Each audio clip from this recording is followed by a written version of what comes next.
Poucos nomes atravessaram tantos séculos com tamanha força quanto o de Aristóteles. Ele foi discípulo de Platão, mestre de Alexandre o Grande e, acima de tudo, o fundador da forma de pensar que moldou todo o Ocidente. Durante quase 2000 anos, a filosofia, a ciência, a política e até a teologia se organizaram em torno de suas ideias. Mas quem foi esse homem? E o que o tornou tão decisivo para a história do pensamento? Aristóteles nasceu em Estagira, uma pequena cidade da Macedônia, no ano de 384 a.C. Seu pai, Nicômaco, era médico da corte do rei Amintas, o pai de Filipe II. E isso não é um detalhe. Desde cedo, Aristóteles cresceu cercado pela observação da natureza, da medicina e da busca por causas e explicações racionais. Aos 17 anos, ele viajou para Atenas e entrou na Academia de Platão. Lá ficou por quase 20 anos. Mas ao contrário do que muitos pensam, Aristóteles não foi um simples seguidor do mestre. Enquanto Platão buscava o mundo das ideias, uma realidade perfeita e invisível, Aristóteles queria compreender este mundo, o que podia ser tocado, observado e explicado. Era o início da virada que transformaria toda a filosofia. Quando Platão morreu, Aristóteles deixou Atenas. Viajou, estudou, fundou escolas e por volta dos 40 anos tornou-se tutor de Alexandre, o jovem príncipe da Macedônia. Esse episódio, muitas vezes lembrado de forma quase lendária, foi mais do que uma anedota histórica. Ele revelou confiança que os poderosos depositavam naquele homem capaz de compreender a natureza humana como poucos. Após essa fase, Aristóteles retornou a Atenas e fundou a sua própria escola, o Liceu. Seus alunos caminhavam enquanto escutavam e observavam as considerações feitas pelo seu mestre. Por isso, Aristóteles e seus discípulos ficaram conhecidos como peripatéticos, os que caminham enquanto pensam. Ali, ele sistematizou praticamente todas as áreas do saber: lógica, física, biologia, ética, política, retórica, arte, metafísica. Nada escapava ao olhar de Aristóteles.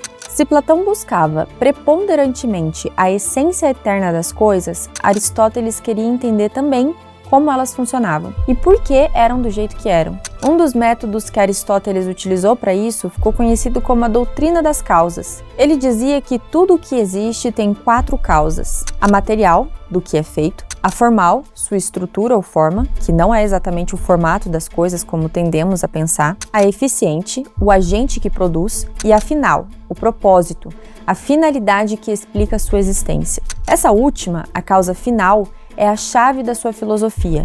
Nada é por acaso. Todo ser tende a um fim, a realizar plenamente sua natureza. E é daí que nasce a noção aristotélica de teleologia, a ideia de que há um sentido intrínseco em tudo que existe. Quando Aristóteles olhava para uma planta, via mais do que folhas e raízes. Viu um movimento em direção à vida, à completude. Quando olhava para um homem, viu o mesmo: um ser em busca da realização daquilo que pode ser. Em sua obra Ética Nicômico, Aristóteles afirma que o bem supremo do homem é a eudaimonia, a felicidade entendida como a vida virtuosa, ou a disposição estável da alma para agir de acordo com as virtudes. A virtude é um hábito, o resultado de escolhas constantes que nos aproximam do meio termo, o equilíbrio entre os excessos e as faltas. A coragem, por exemplo, é o meio termo entre covardia e a imprudência. A generosidade entre a avareza e o desperdício. A sabedoria prática é o que nos permite escolher bem em cada situação. Mas Aristóteles também sabia que o homem não vive isolado.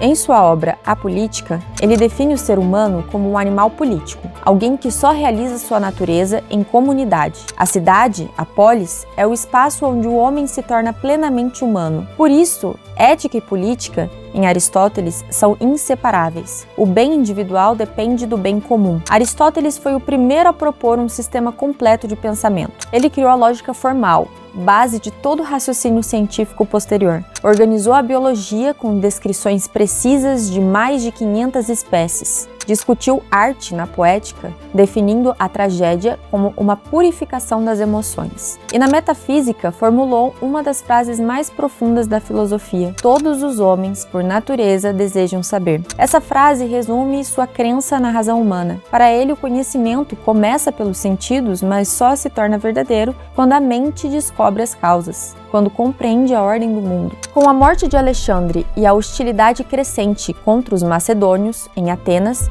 Aristóteles foi acusado de impiedade, o mesmo crime que levou Sócrates à morte. Mas desta vez, a história não se repetiu. Refugiou-se em Calcis, onde morreu no ano 322 a.C., aos 62 anos. Séculos depois, seus textos foram redescobertos pelos árabes, e através deles chegaram à escolástica medieval. São Tomás de Aquino chamaria Aristóteles simplesmente de o filósofo, tamanha era sua autoridade. Mesmo com o avanço da ciência moderna, contestou muitas de suas teorias físicas, o modo de pensar de Aristóteles permanece. Foi ele quem ensinou que compreender exige observar, classificar, raciocinar, buscar causas e finalidades. Foi ele quem mostrou que o homem é um ser racional e social, que se realiza na busca pelo bem e pela verdade. No fim, Aristóteles nos legou uma forma de pensar e a confiança de que a razão pode ordenar o mundo e iluminar a vida. Enquanto houver alguém disposto a perguntar por quê, Aristóteles continuará vivo.